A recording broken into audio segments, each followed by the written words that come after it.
have with us Mr. Jerry Hopkins, aide to the Prime Minister, and he brought some people that look like dentists to me. Good morning. Good morning. Welcome to Daybreak. Thank you very much. All right, how y'all doing this morning? Fine, thanks. Okay. You normally have to wake up this early to do anything? Normally, yes. We wake up to exercise, to get ready to work. It's not so unusual. Oh, great stuff. So, we are going to be talking about a dental clinic. Yes, we have with us Dr. Hush, Dr. Stuart Hush. And let me allow him to introduce himself. Dr. Hush, tell the folks who you are. Sure. My name is Stuart Hirsch, and I am Vice Dean at New York University College of Dentistry.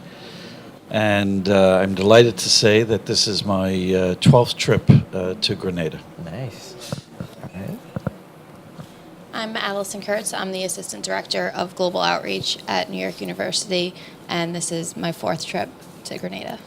Yeah, and what we have here is a massive, comprehensive dental care program with a preventative focus and also habit, shaping, basically building capacity here, in a healthcare program, the infrastructure of a healthcare program with a preventative focus. And it's the most comprehensive such program ever undertaken in any country worldwide, Dr. Hush has told me, based on his experience as a world-class dentist. NYU, as you may know, College of Dentistry, is one of the leading dental training institutions in the world. And so we are honored to have the doctors from NYU here doing this, having undertaken this into the 2nd year. And it's a three-year program, and hopefully by the end of this conversation, folks will know everything they need to know about it. Okay, absolutely. So how did this come about? It came about because Jerry one day, about 3 years ago or so, came to see me in New York and discussed if there was a way for the university to get involved with improving the health care of the nation. And we came down about 2 years ago and we did a WHO, World Health Organization, survey of the children of the island. And what we found was that there were about 84% of the children had decay. And each child that had decay had many, many holes. The problem with that is it's a bleak future when you have this going on at that point. We came back to the Ministry of Health. We discussed it with Ann Peters and her staff and devised a preventive program over 3 years that we believe will cut down the amount of new decay by 50%. The program has 3 components to it. It is a toothbrushing program at the beginning of the day for each child in the school using fluoridated toothpaste. It is a fluoride varnish program where 3 times a year we place fluoride varnish on the children's teeth. And it is a sealant program where on teeth that have grooves, we actually place sealants to prevent decay. Okay. So we're very, very hopeful. We are of the belief that there is a very sustainable piece here, because after 3 years, this will be turned over to the local providers, and we've been working with the Ministry of Health and Ministry of Education to ensure that this sustainability can occur. Okay. All right. Now this, as I've heard, is a program mainly for children. The program, the preventive program, is for 26,000 children. It is school-based. Okay. We are here, and we have been here, this is our 3rd or 4th time on the island, to provide emergency care for adults as well as school-based preventive programs. And at the time, right now, we're at the Youth Center in Grand Anse, and this is our 3rd day, long days, 8 in the morning until 5, 6 at night, providing emergency care for adults again. And we've adopted a school in the area, and we have many children coming in. So this program is also a hands-on program that's providing root canal, providing oral surgery, providing restorations, providing a considerable amount of care. In fact, I believe we will probably see 1,000 people over the week that we're here. Okay. Okay. So you're here for a week. Altogether, this program, I mean, over 45,000 fillings have been done on the island, Wow. especially amongst our children in our schools. Over 22,000 of our students in our schools throughout the length and breadth of Grenada, Carriacou, and Martinique have been seen by these doctors. On this trip here, we have over 30 dentists and specialists in various areas in dentistry on the island. It is tremendous. Over 2,000 adults have been seen already by this program. This is actually the 8th visit to render care of a preventative nature and restorative nature. Right. So these doctors have been doing a tremendous amount. There's one thing I must mention.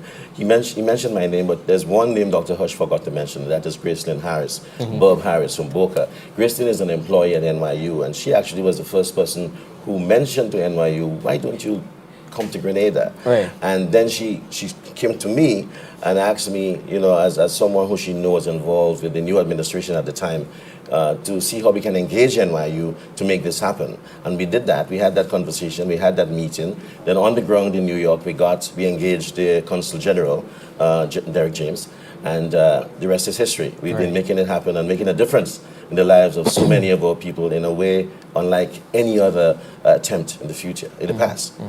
All right. Can you tell me that how it's been different since this program has started as opposed to the years before it when you were here? Yes. I'll let Ali go. Well, since we've been coming, I think especially with the school-based programs, we see a very big difference in the attitude of the children as far as especially their fear of dentists or dental work. I know in the past a lot of even teachers come up to us and tell us that they wish they had a program like this when they were children. They associate going to the dentist with having their teeth pulled out or something pain-related, and that's a mentality that we're trying to change across the island, and really the best way to do that is to start with the children and make sure that they're comfortable seeing a dentist, not having any fear associated with it, knowing that it's going to give them bright, great smiles. When we pull up to schools now, the children come running out yelling, "The dentists are here, the dentists are here," and there's still a few children who naturally have a little bit of apprehension, but for the most part they all come running up and are smiling and showing us their teeth and saying, "Look, my teeth," and they show us and they come into the room and they're used to it now, and it's something we come 3 times a year to the school, and they're not afraid. They come in, they know. We go into each classroom and reinforce toothbrushing, and we ask them, when do you brush your teeth? And they all say morning and before we go to bed. And how long do you brush your teeth? And they know it's 2 minutes, and they really are actively involved in it. And I think they're really aware of it now, that this is their program and that this is something that's going to benefit them for the future. And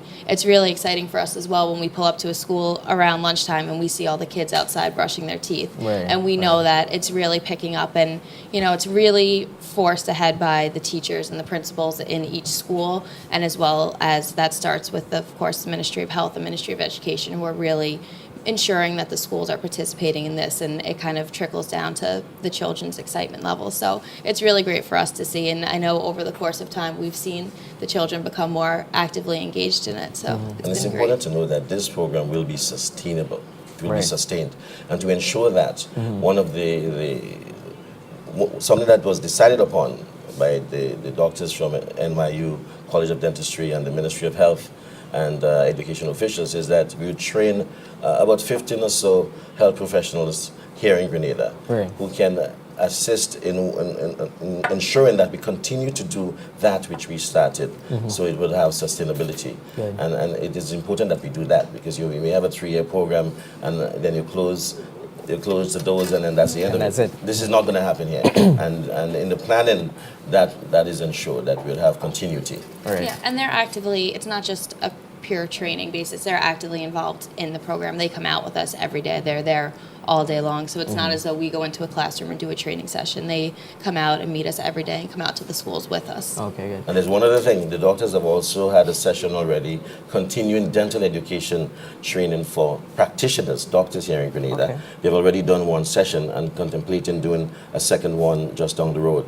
So it's a comprehensive care program. It's not just the delivery of dental, fillings and extractions and root canals and all of that, but it's the training, it's the mindset, it's the habit forming practices and all of that. I was about to ask you the same question I asked them. From your point of view, how has the change been tremendous, tremendous. Like I mean, we've never had anything this comprehensive in Grenada before.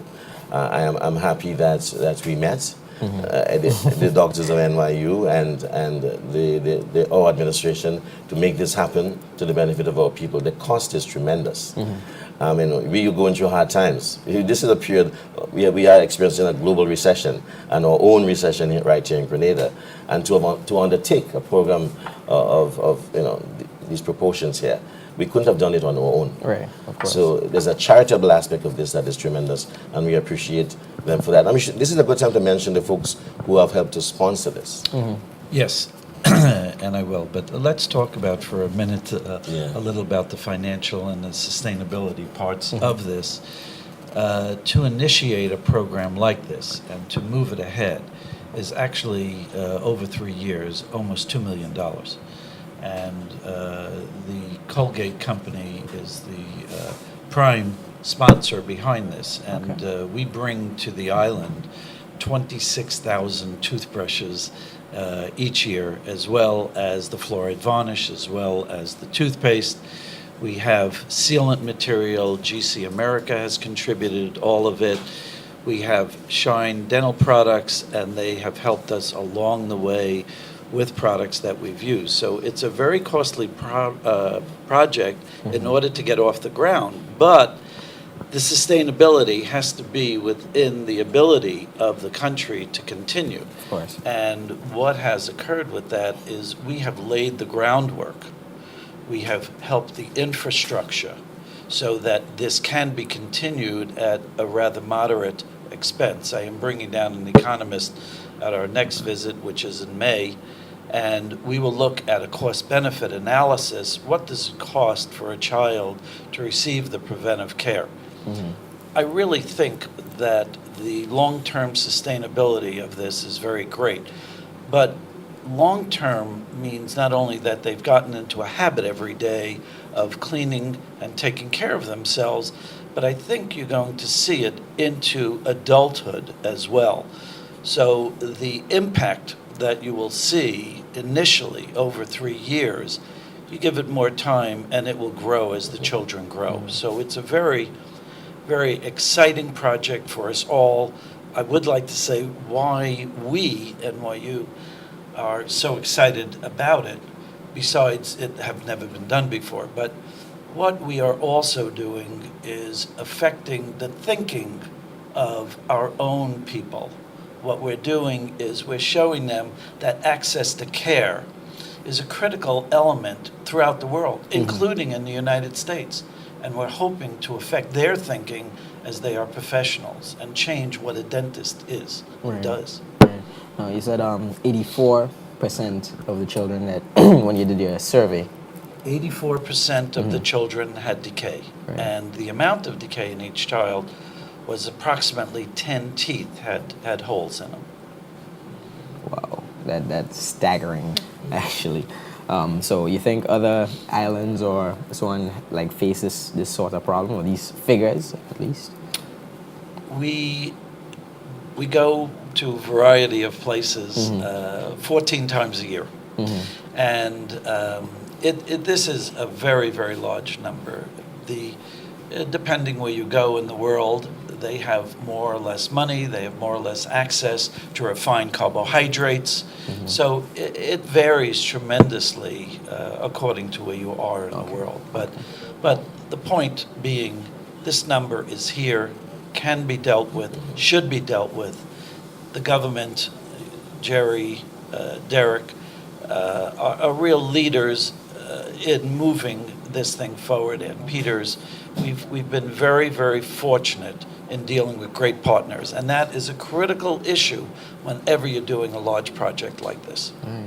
Sounds like you are dealing with The important thing is it is, yes, a figure that we should be concerned about, but we are doing something about Definitely. it, and we are reversing the problem. There are a couple of the sponsors. Henry Schein is one that we should mention, based in the U.S., and there's also GC America, who supplies the sealants for us, and Colgate, which supplies really the majority of everything for us. Right. And a couple of local sponsors have supported on the ground in doing different things to help make this program possible. As you mentioned, a couple this time around, especially Glenegg Water, Grenada Brewers Limited, Grenada Distillers, and in the past, Dr. Earl Brathwaite, he has helped, and and Lime giving us the phones for the doctors to Okay, use good. at no cost. You know, so Wow. we have folks, Support. and it's always good to see private entities, as is NYU, and government and other corporate, folks in the corporate sector, in the private sector, come forward to help to make a difference for the lives of our people. Definitely working together. So before we wrap this up, just tell us where this is happening, how often, when. Yes. We, right now for the dental clinic, we're down at the youth center in Grand Dance. We're there today. We open at 8 a.m. every day. So we're there today, Thursday, and Friday. We're actually closed for the day tomorrow.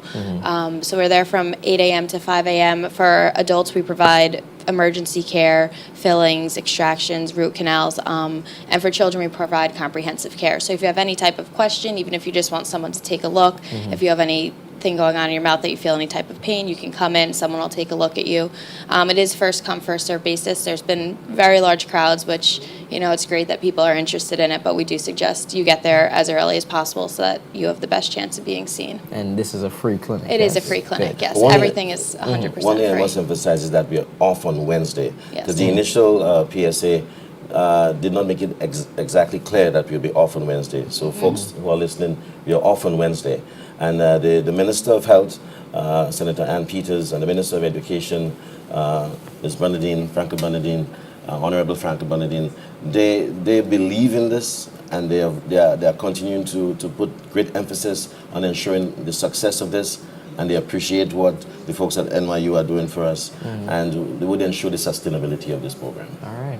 Well, thank you very much for coming on the show and sharing this with us. Pleasure. Thank you very much. The doctors from NYU. Thank you. All right, and Mr. Hopkins, Pleasure. aide to the Prime Minister. So ensuring that even through our hard times that we can all smile.